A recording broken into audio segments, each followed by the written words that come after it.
Trendda bo'lgan ushbu shirinligimizni tayyorlashni ko'rsataman. Nomini bilsangiz, izohlarda qoldiring. Birinchi ishimizni idishga suv, chimdim tuz va margarinni solib, gazga qo'yishdan boshlaymiz. Massa qaynab chiqqandan so'ng ustiga unni solamiz va aralashtiramiz.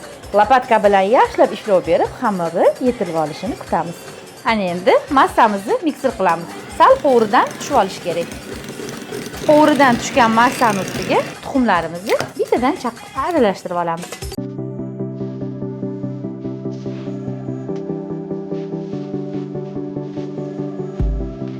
180 gradusda 20 daqiqa davomida pishadi. Pishib oldi. Endi buni katta idishga boshlatib olamiz. Ana endi krem tayyorlab olamiz. Qaymoq, saharni pudra, ustidan vanilini solib, krem bo'lguncha, is tushguncha krem qilamiz.